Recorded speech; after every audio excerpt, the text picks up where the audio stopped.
Rob, is there a way to objectively assess a piece of art? Hey, well, first off, thanks for having me, Peter. I really appreciate it. So Pleasure. you definitely get me in on the deep end here.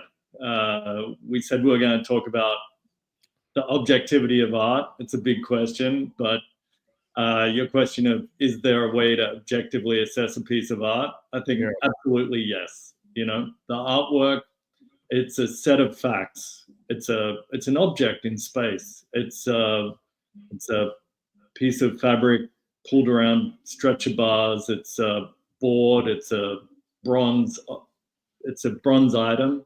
It's an object. It's a fact. And assessing that thing builds up from the very, very beginning. What is it made of? Who made it? You start to put a whole bunch of cultural facts onto that. That, you know, on more recent objects, we have more of those facts. So, you know, who it's made by, where it was made, what were the ideas around the object during its making, and then the assessment of it becomes one of,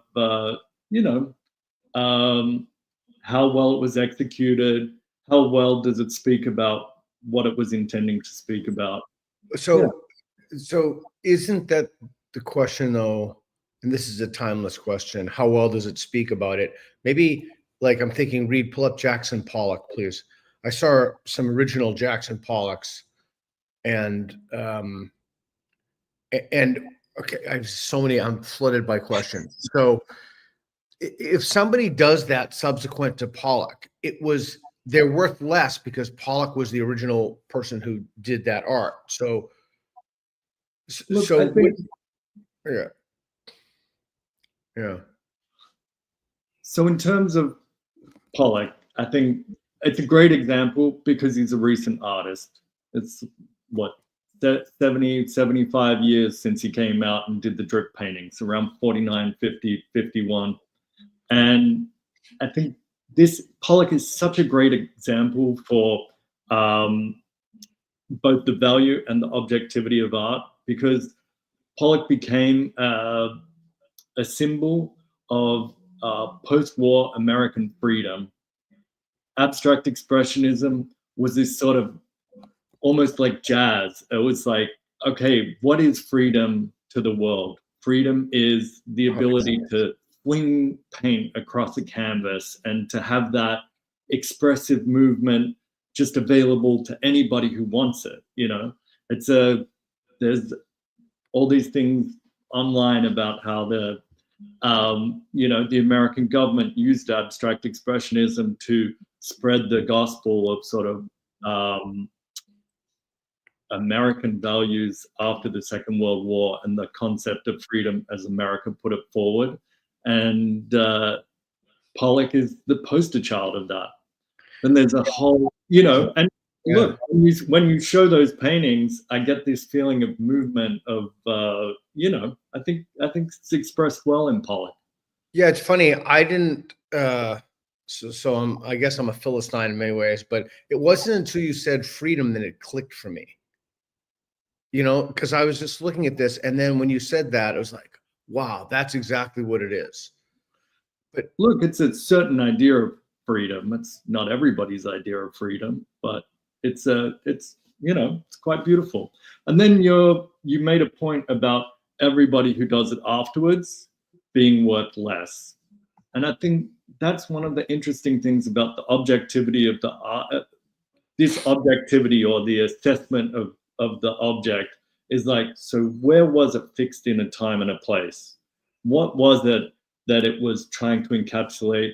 Was that something that speaks to a major moment in history? And there's fascinating ideas of sort of demographics about the financial value of art.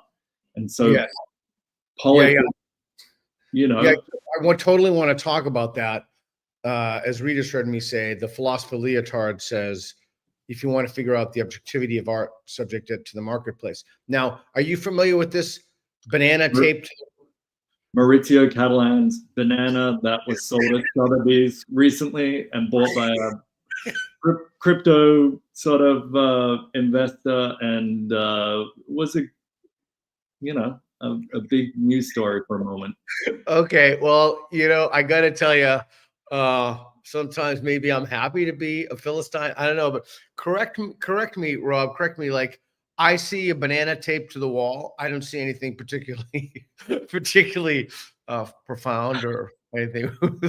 Freedom. Well, I think you're right. It is a banana taped to a wall. I think what is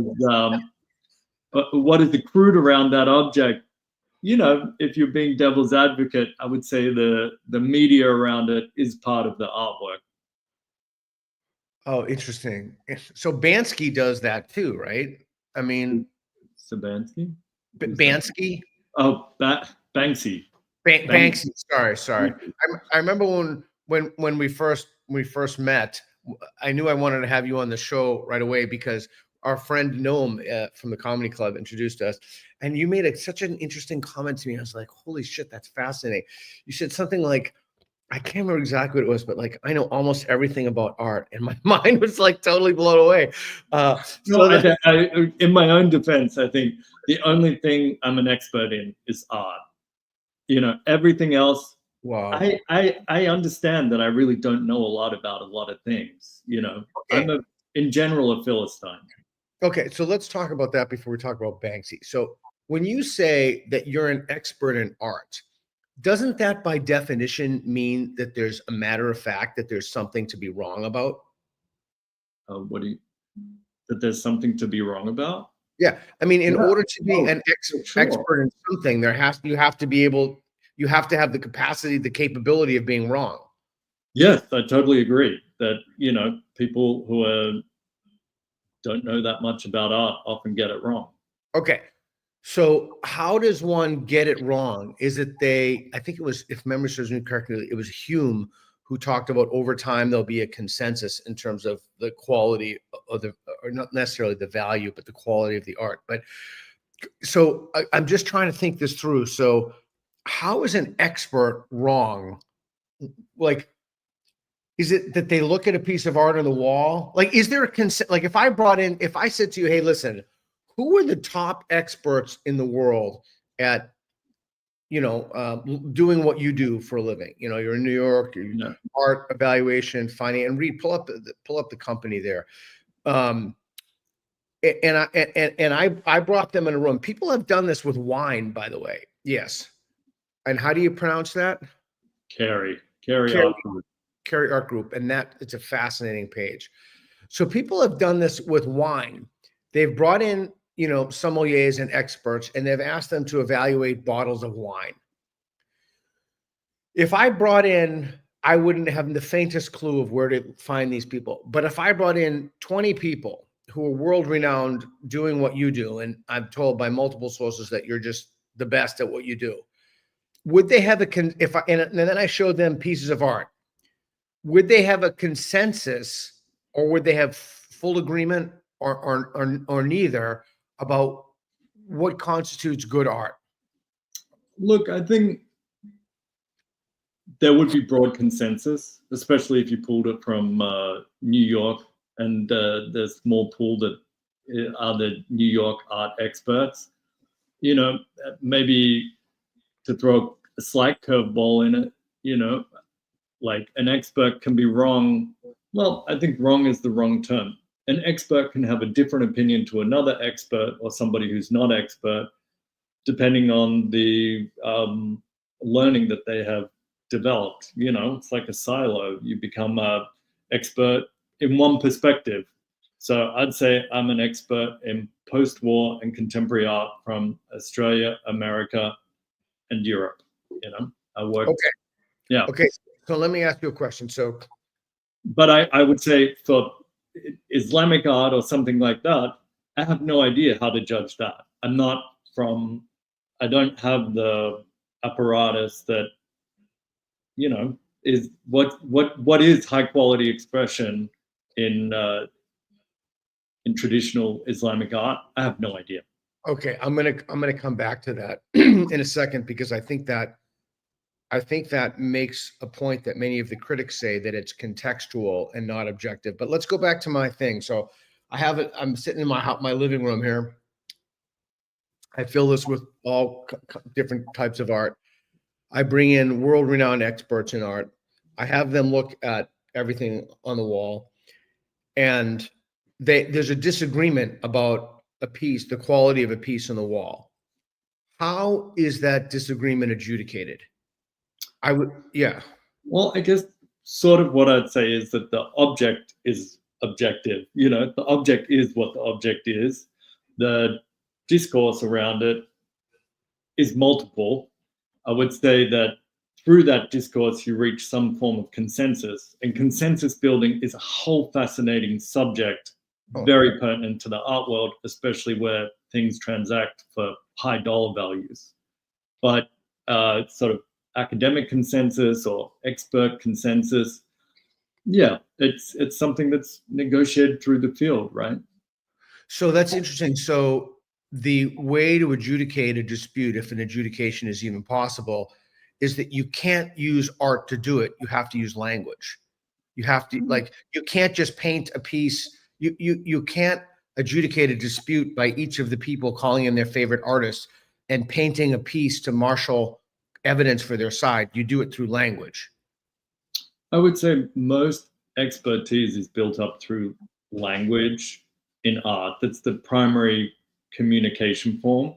But people go to the museum every day of the week. MoMA's packed every day of the week because there's some sort of objectivity in the encounter with the original piece.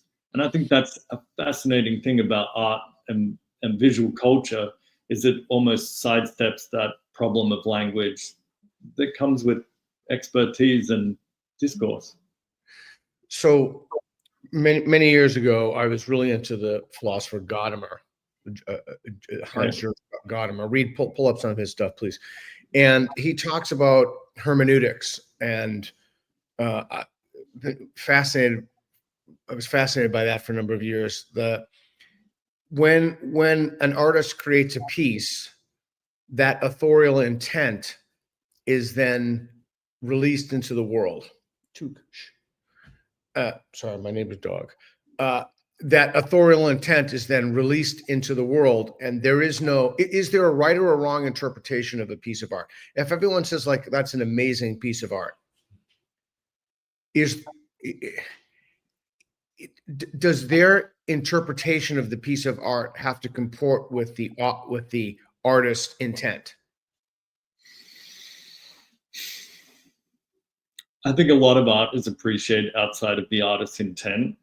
I think the greater the level of expertise, the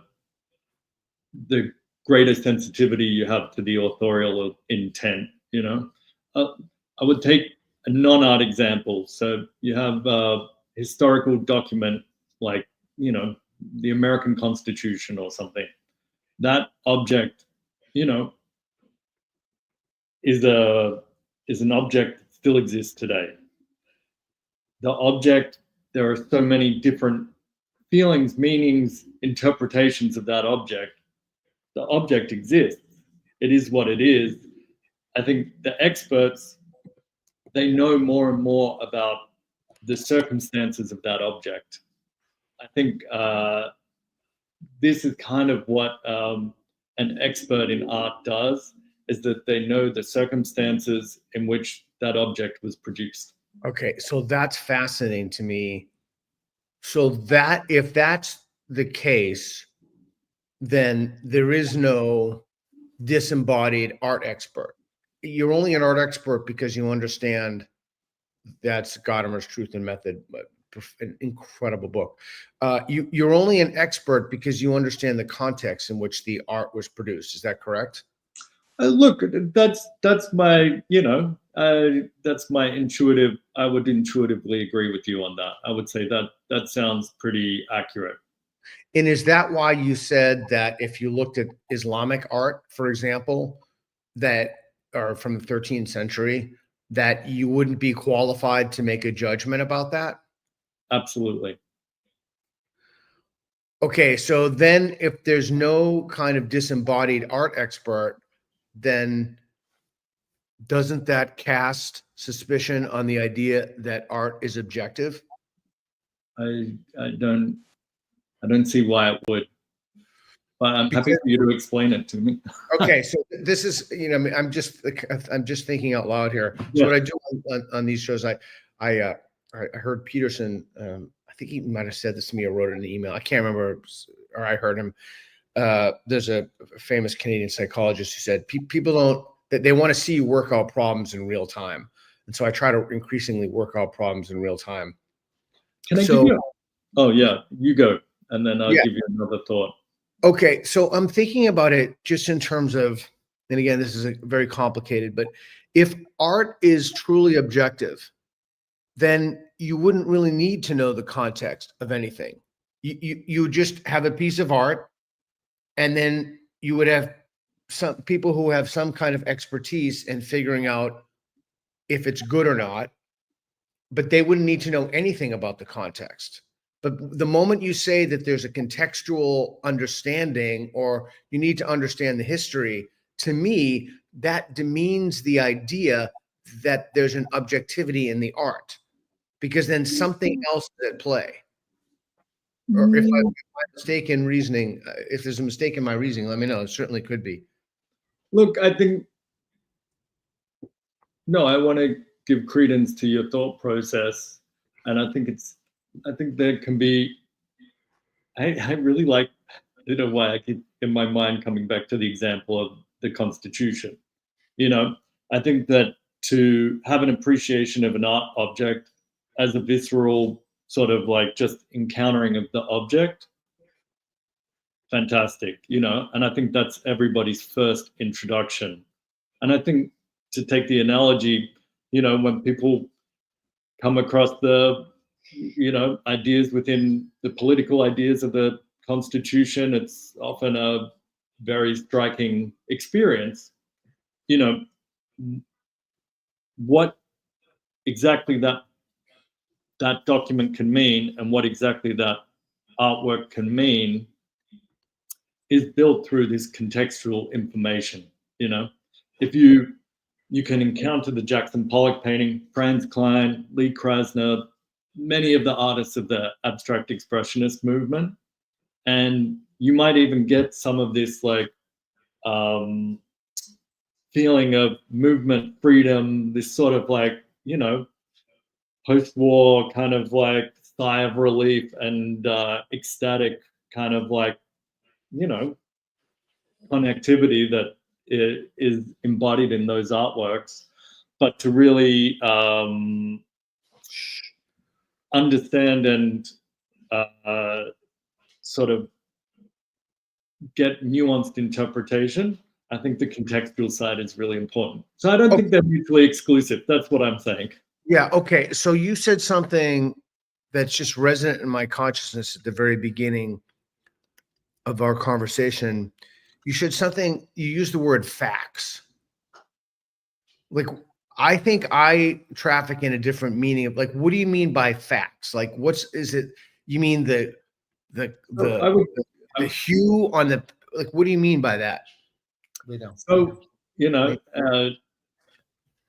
Reed pulled up this very cool photo of Franz Klein in his studio, and the location in which he made a painting, when it can be verified, that's a fact. Am I wrong? That's correct. Okay, so we understand that. Then where that object went subsequent to the being made in the studio, so usually a gallery, that can be ascertained, and that's a fact. So say Jackson Pollock, he first showed, that's Lee Krasner, the wife of Jackson Pollock. Jackson Pollock first showed his paintings at Betty Parsons Gallery. She was a very cool art dealer in New York in the 40s and 1950s. And she had a group of people who would visit that gallery, a very interesting subsection of New York society, also some people outside New York, but having some relationship to New York, who then collected the work. That's a fact. You know, the material that he painted with was some kind of early version of enamel paint. That's a fact. And so the object is built up through these layers of facts. And actually, as you get into these facts, they become contextual. Oh, interesting. That's how I understand it. But I'm very, you know, you're a clever guy, and I'm curious. No, I'm thinking through this in real time. I'm just thinking about this because, Reed, pull up the Kiss. I went to this in Vienna many years ago. You mean the Klimt painting? Or? Yeah, I saw a Klimt exhibit, and KLIMT. I went, yeah. So that to me blew me away. Amazing painting. Like it just, that more than anything else, any other piece of art I have ever seen spoke to me unlike anything I've ever seen. Like it completely blew my mind.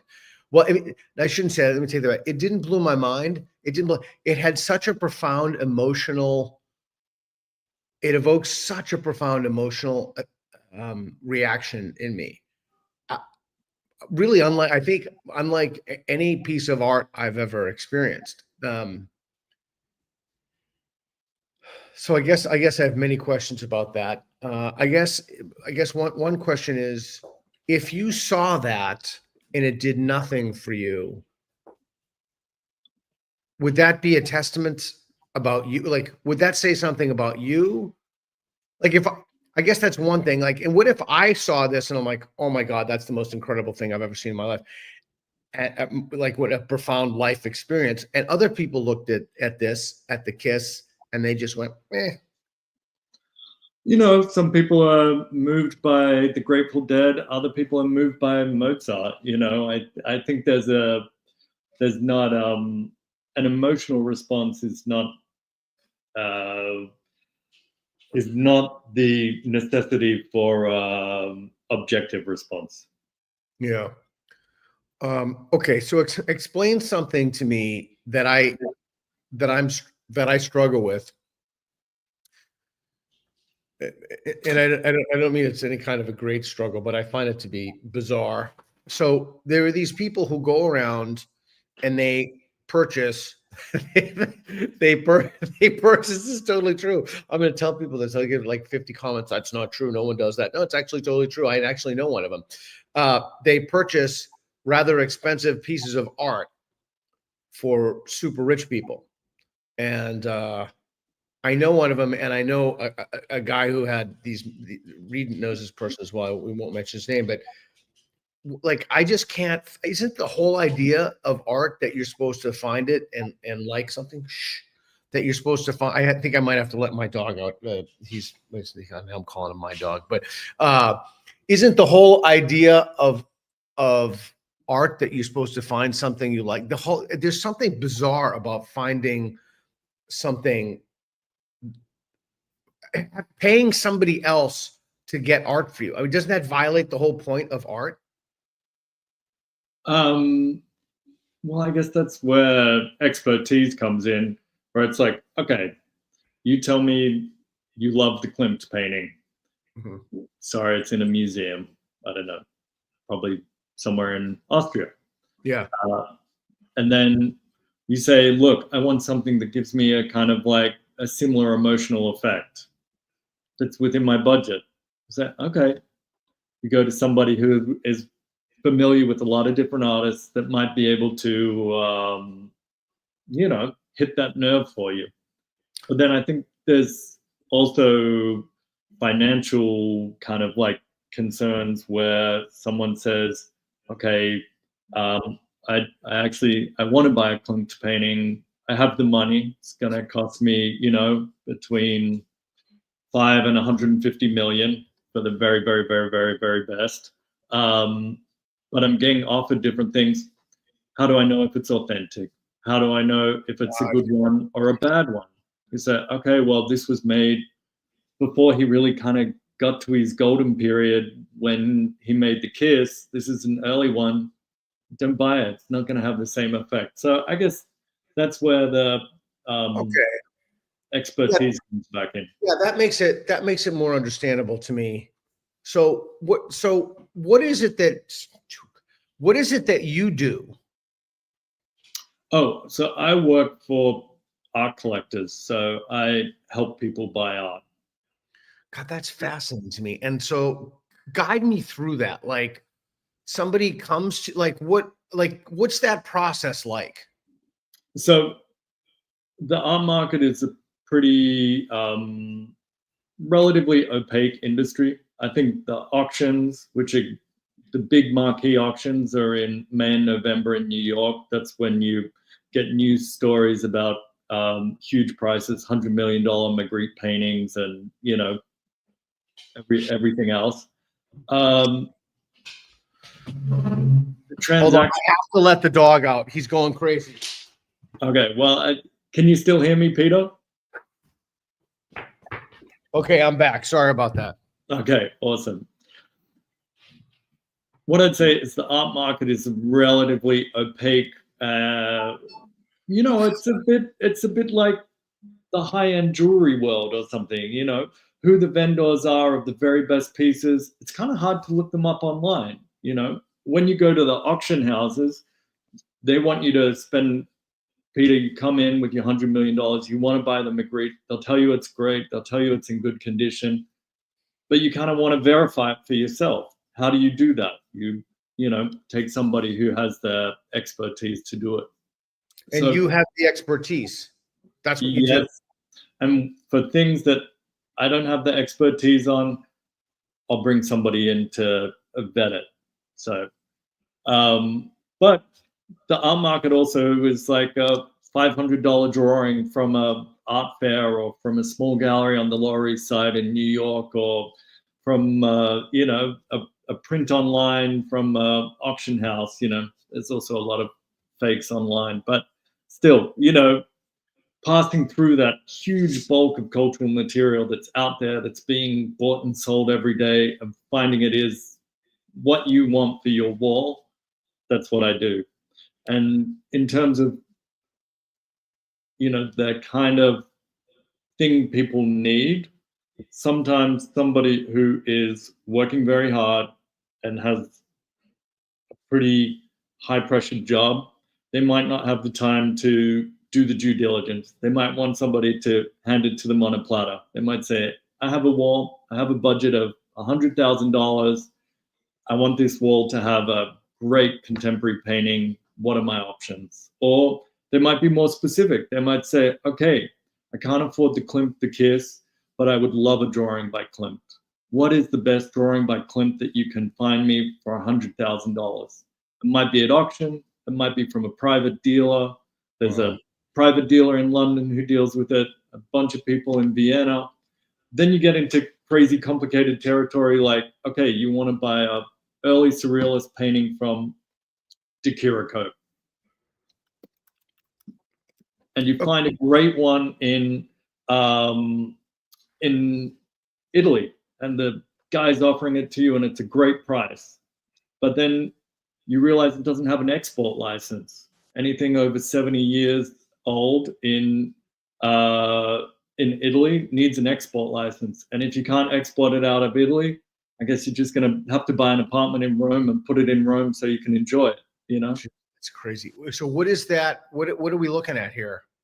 This is a Italian artist from the 10s. He painted through till the 70s. Wow, that's super cool. And he was a huge influence on the surrealists, and in many ways joined the surrealists. And his work from the teens, from like 12, 13, 14, 15, goes for 6-7 million. And then the pieces that he made in the 50s, 60s, 70s are $100,000. But he's also a fascinating one for the objectivity of art, because he went and did a bunch of paintings that he backdated. So he made a bunch of works in the 30s, 40s, and 50s that he then put the date of 1916 on, and he revisited older subjects. So, this is for someone who wants to go deep on it, it's a curious example. Wow, that's fascinating. That's so. I've I've never seen that before, but that resonates with me. So one of the things you said is, so do you go around to galleries? So basically, you say, what's my day today? I get up, I do drink coffee these days because I need a little more kick as I get a bit older. And then, I spend time in the galleries in New York. New York is amazing for the art market. You have collectors, you have artists, and you have galleries all in one place. And then there's the top end, like Gagosian now on the Upper East Side is doing a Picasso show. And then in Tribeca, there's cool young galleries showing artists who are 25 years old. So I spend all my time doing that. And then there are art fairs. The most famous one is in Basel every year in June, called Art Basel. And that's where all the private dealers, not all, but a lot of private dealers who have galleries, they come together, 2 floors, and for 1 week sell art ranging from $5,000 to 50 million plus. Okay. Okay. So let me ask you a question. So we're pulling our, is that it there? It's going to be up Basel in Miami, probably. So we're pulling things back into the States for a number of reasons. So we're not going to be traveling as much. And I'll be in New York for a chunk of time. Yeah, go ahead. What do you say? I do think there's been something interesting where I do think the art markets have become more national in the last 5 years or so. Really? How so? I think since COVID, collectors are not traveling internationally quite as much. And the markets, I really noticed a lot of collectors, so like with sort of American exceptionalism, as they said in the financial media, the big American billionaires were buying a lot of American art, and there were big prices for classic American stuff. Similarly, collectors I knew from Europe were not coming to America as much and were focusing on European art. So, oh, that's interesting. Hey, Reed, pull up the comment from Oceania 23. Great guess. Bottom line, you can lose an awful lot of money and make some seriously bad decisions without some help. Yeah, I think that's for sure true. So I just want to make sure. So when you go to a gallery, you're going to go to a gallery and like you're in New York. So like what you do they know you? Do they like? Yeah, in general, yes. So I don't mean to be weird about this, but could I go with you for a few times to these galleries? No, it doesn't mean to be a big yes, come on. I'm at the galleries all the time. Let's go. Yeah, I would love that. I would, because that I know like literally nothing about that. I'd love to learn a little bit about, and I'd love to look at it kind of as an anthropologist too, because I find that fascinating. Like, how do people talk? How do they engage works? Like, how do they think about things? I would find that fascinating. I do think the anthropology of art is also part of its objectivity. I don't know. Now we're going to come back into this contextual versus objective, but I think contextual is objective as well. But let's not go there for the minute. But the very history of who owned an object, who believes in that artist, who carries the torch for it, becomes part of the history and the meaning of that work. So the Rockefeller family were very involved with the founding of MoMA. Oh yeah. David Rockefeller's mom, and he was involved with the board of the museum for many years. And so, in a way, that museum is the American sort of New York bastion of American values, liberal values, partly because of who founded it, who has stewarded it. That I don't know if it's quite anthropology or if it's sociology, but it's a mix of the two. Is there such a thing as a liberal piece of art? And then I want to go to Matthew Johnson's question. Is there such thing as like a liberal, or is there like a liberal or like a is there like a conservative art museum or a liberal art museum? Or are there just art museums? There's like liberal art or? Look, I think that's a fantastic question. And I think I'd bring it back to the sort of like sociological, anthropological one. I think that there's definitely certain artists that I've noticed have appealed to people who are Texan billionaires who support the Republican Party a great deal, and they'll be comfortable with a certain list of artists that really resonate with them. Often it's American, often it's not exactly what you expect, but there might be a Diebenkorn painting the California part abstract, part figurative painter from the post-war period. Or there'll be, a lot of the pop artists appeal to that kind of demographic. So Diebenkorn, Roy Lichtenstein. There was a fascinating one just recently of some works from the Lichtenstein estate going to auction, and it was just after Trump was was it November last year? So it was just in the lead up to the election, and screen print by Roy Lichtenstein of the Oval Office went for a crazy price, and I think this has got to be the sort of the money following the mood of the moment, and a fairly conservative one. An American flag went, very, very, very well by Roy Lichtenstein as well. So yours, exactly. It was a version of this print, I believe. Wow, the stripes are the other. Wow, that's interesting. So you could see how that could appeal to a more conservative clientele. God, that is a really interesting piece of art. Like the stars, the stripes being the other way. God, the yellow, the blue, wow, that is that is really good. That is really interesting. Wow, that's fascinating to me. Okay, so you go, I just find this fascinating. Okay, so like you do you know what gallery you're going to go to every day when you go to a gallery? I will go see specific shows. Yeah, sadly, you don't have time to see absolutely everything. You try and cover as much ground as possible, but yeah.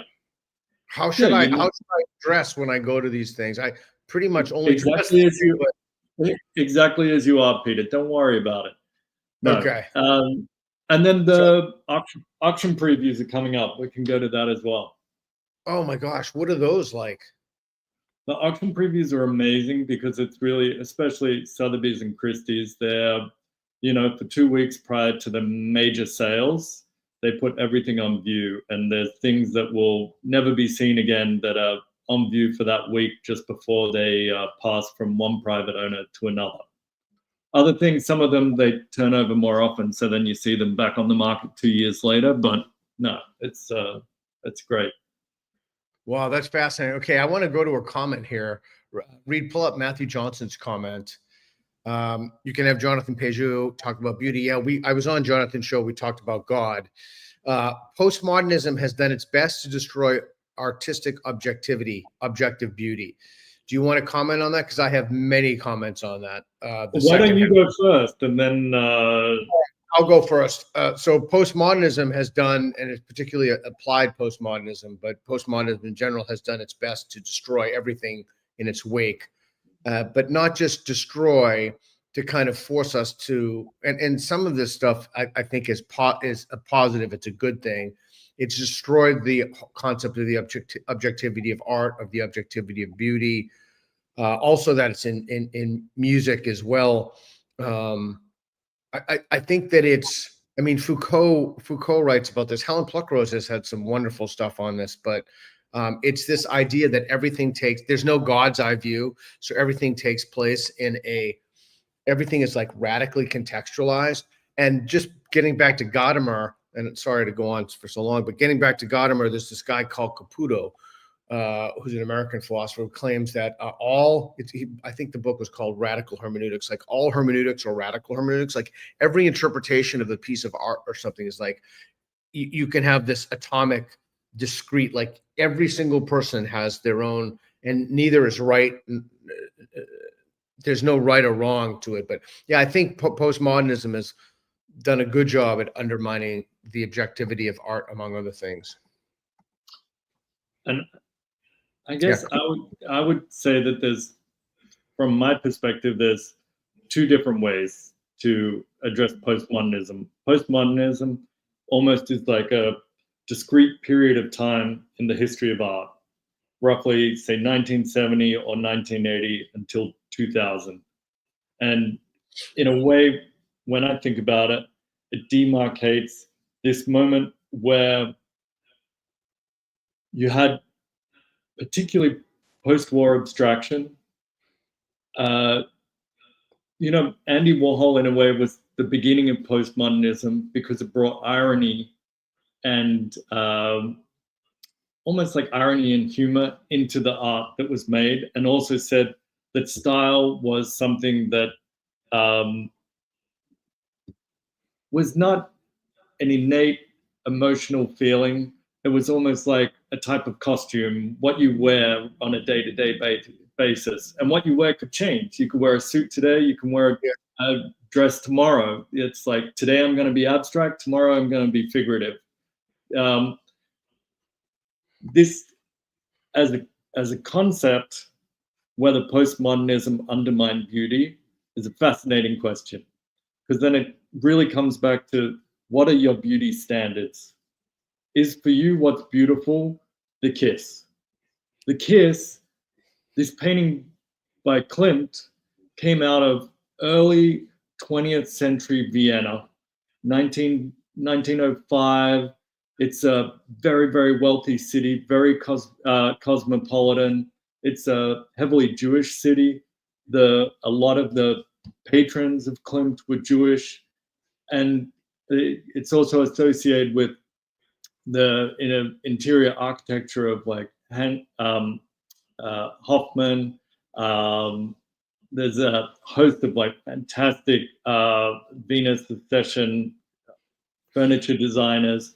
It's a moment and a place, and the Second World War it destroyed that moment. That you can't go back there. The Holocaust, the movement of people, the end of businesses that supported that artistic moment. There's sort of even the belief in decoration and design and furniture all being together as one Gesamtkunstwerk, a total work of art. It doesn't exist anymore. We can't go back to that moment of beauty. So then, you have to find what your foundational belief of beauty is today. And, unfortunately, we have to reckon with the realities of our moment to work out what beauty is. Yeah, I think that's profound. So tell me if you think my thinking is in error here. So for whatever reason, it doesn't even remotely bother me in art. And I know we have kind of hardcore Enlightenment people who listen to the channel, and they're going to be outraged by that.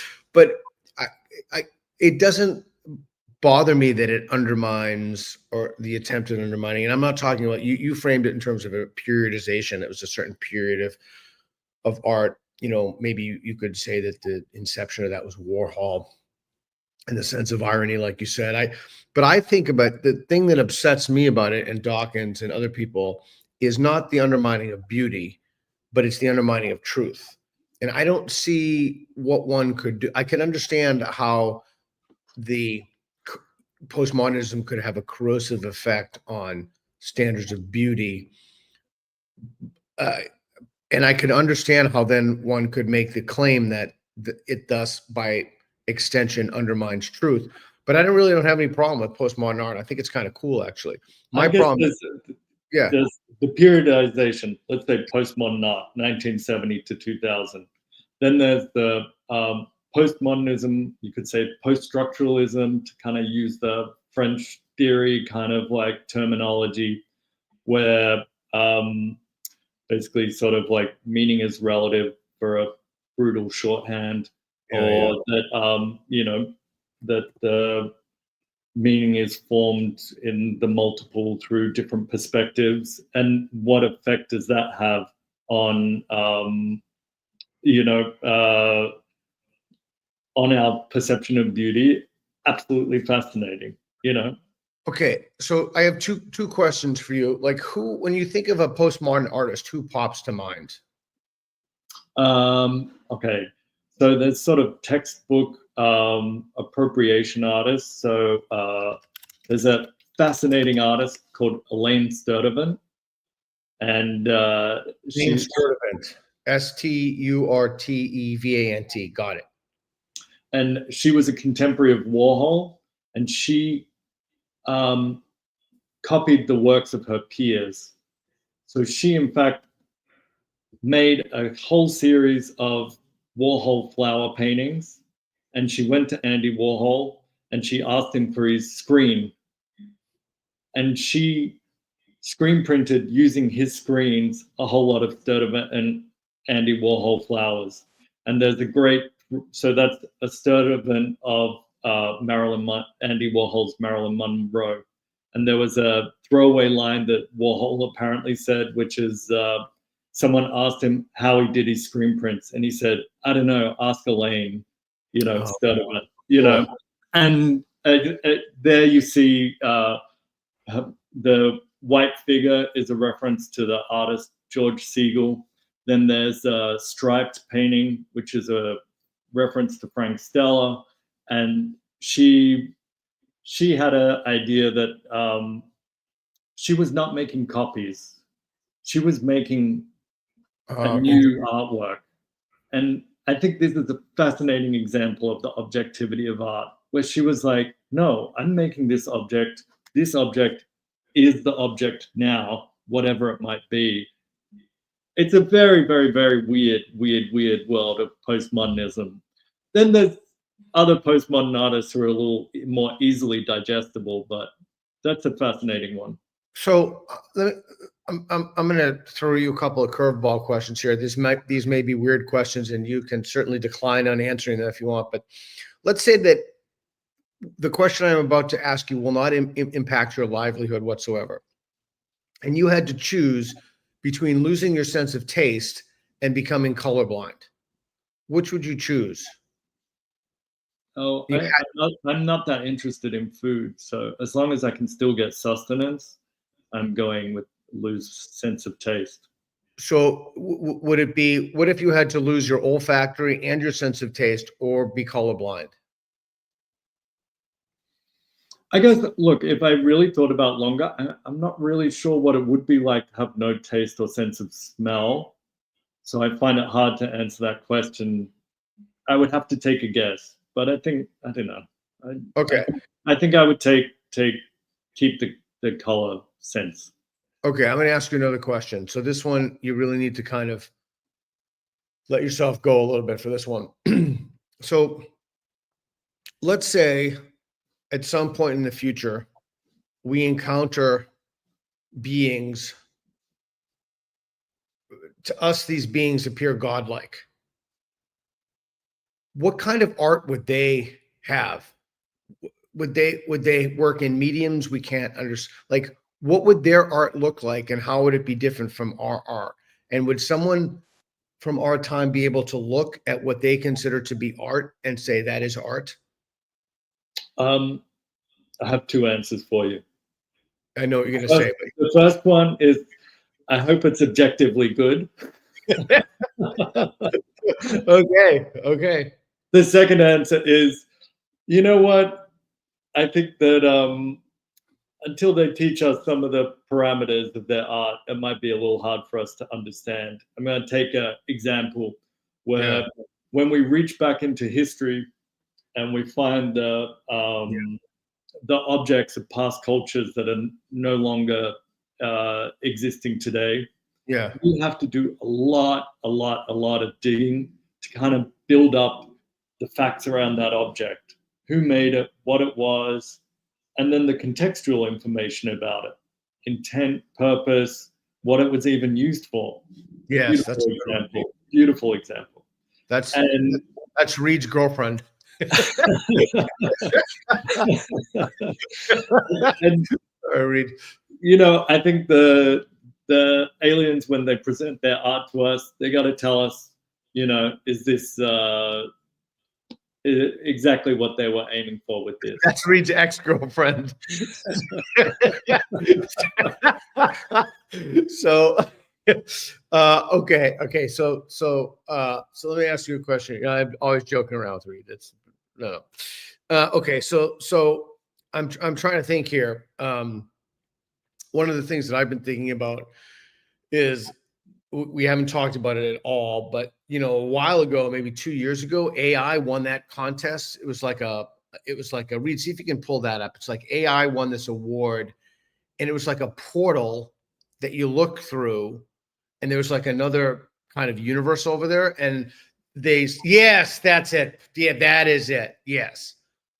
So I saw that, and I'm like, holy shit, that's awesome. Like that, I just looked at that, and I was like that resonated with me. So I guess this is another conversation. I don't want to keep you too long, but talk to me a little bit about AI art. Like, and before you do that though, like when you looked at that, Reed, pull it up big again so we can see it. So like the high def, like when you look at that, I think keep that on the screen, please. You must be looking at that through a different eye than I'm looking at. Like, cause I look at that and I say, that is amazing. Is that how you look at that? I think it's a nice composition. I also like the piece as well. I think it's very nice. I think it's kind of interesting to think like what are the visual references that AI might have pulled the imagery from. And I think of 19th century European perspectives on the Middle East. Say there's like great paintings where German and French painters traveled to Turkey and the Orient and made these kind of like romantic, kind of very, highly stylized depictions of these foreign lands to kind of wow and impress their audience back home. This reminds me a little bit of that. I think it's a nice piece. I think I haven't thought that much about AI, but I have a very good friend who has done a lot more thinking on AI than I have. And he was kind of like making prompts, trying to sort of see if he could kind of do my job in a way, I would say. And he was saying that he was kind of training the AI model to kind of get better at my job. And I was like, oh, very, very, very interesting. Maybe I'll be out the window as well with everybody else.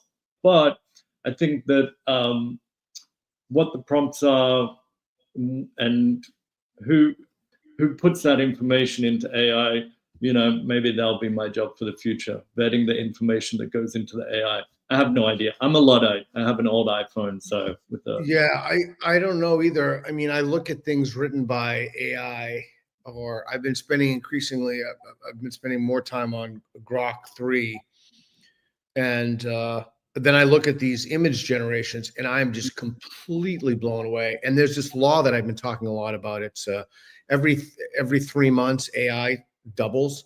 This is another conversation, but I just wonder where this is going to go in a short period of time. So I just have to ask. So do you think at some point in I don't know, it's not a question about a time horizon, but do you think AI will be able to exceed the greatest human masterpieces in art? Huang's law, that's it, HUANG' law. Do you think AI will be able to exceed or produce masterpieces and works of art far better than what even the greatest masters could? Look, you might say this sounds a little cheesy, and I think it comes back to that point about Jackson Pollock at the very beginning. And I think that AI, it has to draw on what came before. I think it can generate something interesting from that and might be a profound tool for artists. But I think I believe in artists and their ability to use and manipulate the materials they have at the moment to make something that we didn't really know before, and to also to define our current moment. And I think getting to the heart and soul of our current moment is the most interesting thing about art. And then Did you historical. notice what Reed just pulled up there? Reed, is that supposed to be the two of us? I think Reed's, yeah, that's supposed to be, that's me and that's you right there. There we go. It's very, very kind. Yeah. It's very, very kind. It's very, very kind to me. Okay, so real quick. So when my parents died, you know, they had the house was like a museum, and I was always, you know, my parents bought art that they loved. They weren't like, I don't know, I don't think they necessarily knew anything about art in any like hyper specific. I mean, they weren't in the art world. They just surrounded themselves with things they loved. And you know, I was never allowed to go into these rooms and touch the art or anything. And not that I particularly wanted to, it wasn't my style anyway. But I had, after they died, I had somebody come over and look at the art, and this guy's like, "Oh, that's decorative. That's decorative." And I remember that word. He just kept using decorative, and then finally, I figured out what decorative meant. What does decorative mean? Oh, well, in that context, Yeah, it sounds like in that context it means it was not worth a lot of money. yeah, it was like worthless. It sounds not super nice, I have to say, of the gentleman who came and looked at all the art. You know, it meant something to your parents, right? Yeah, I think he was just looking at it in terms of a sale, like what could he sell it for? And all of the art that they ended up buying was, and which is great. They loved it, they enjoyed it, and they got great pleasure out of it. But you know, that's the other thing that I was thinking about, like my if I may for a moment. But so my parents had all the stuff they collected, like different types of glass from the 20s, like I don't even know the name, bubble glass or tea glass. I can't even remember it. Like, but then when I was sitting in there, I had, you know, I'm sitting in their house, I'm alone. It's like this huge house, there's no one there, and I'm thinking like, holy shit, like what on earth? And I'm looking at all this stuff, and I just remember to myself, like, people at this point collected this, and this point collected this, and now people don't really collect anything. Like the whole concept of a collection is, you know, like people don't really collect stamps or coins anymore. I think there's something you're getting at that I find very interesting, and Yeah, that's what is meaningful to different generations of people. You know, like exactly. there was. I think about this a lot, being professionally involved with collecting, and I think people are still collecting at a mad level. You know, there's even whole new areas of collecting. People collecting rare early computers. I'm like, I can barely open my computer. Like, I have no idea about that. You definitely need somebody else for that advisory business. But to come to your point, what is the personal meaning of that collection to your parents? Yeah. What idea of beauty did it express? You know, and what was meaningful to them? It's kind of profound, you know. And I think, regardless of whether the guy could get a good sale out of it, that those decorative objects had meaning to your parents, and I think that's valuable. And I lament not talking to them and asking them about it more. You know, every once in a while I'm asked, "Oh, if you could have a conversation with anybody from history or whatever, I'd love to have a conversation with my parents again and just talk to them." And I would definitely ask them about that. It'd be a rather long conversation. Okay, so real quick, two things, we're coming to an end. So two things, like, what should someone do when they're thinking about buying a piece of art? Like what should be a calculus in their head, or what should they be thinking about? I think they should think about if they can afford it, and know that in general it's a bad investment. I had a great conversation with a very serious gallery director in New York, and he said that a client had come back asking to resell the piece, and that the founder of the gallery had said, "Oh, well, we can't really get much for it," but they had paid for the pleasure of living with it. Wow. And I think that's there's a fun metric to make of like, well, if you buy this thing and it goes to zero, did you get your value out of it? Wow. Or, you know, then there's a lot of complicated stuff around buying work, speculating on art, buying it for investment. Will it ever appreciate in value. Will it beat inflation? Who knows? You know, these are, then you get into really complicated areas of the investment value of art, which we could talk for another, you know, couple of days about. Yeah, that's fascinating. Where can people find you if someone wants to reach out to you? What should they do? Keep in mind we have some crazy people who listen to this, so I wouldn't be giving your email. we have the website. It's www.cayreartgroup.com, and you can find our contact there. And yeah, it's look. I'm from the suburbs of Melbourne in Australia, and I went to art school, and now I deal with very, very, very expensive and sometimes fairly inexpensive art, but I get to look at art every day and think about it every day, and what a blessing. So that's awesome, man. That's fantastic. Okay, so I'm gonna give you an exit valve when I come to New York, and I'm like, let's go and take me around because I'm ready to learn. I'll give you an exit valve if you decide you don't want to do that. But I would love that. That'd be fascinating to me. Look, it's the city to get into it. If you're going to be relocating some of your programming to New York, yeah, some of it. Yeah. I used to joke that, you know, in the Midwest it's NHL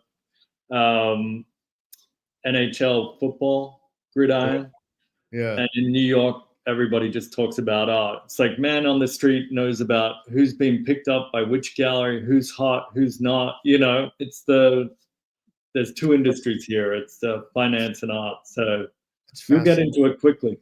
Yeah, I'd love that. That'd be great. Rob, I really want to thank you so much for taking the time and coming on to talk. Keep your browser open. I appreciate it. And Reed, as always, thank you so much for doing what you're doing. And that's me. That's me. That's me. All right, cool. Rob, thanks a lot. And thanks, Reed. And thanks, everybody, for listening. And we appreciate you tuning in. Thank you.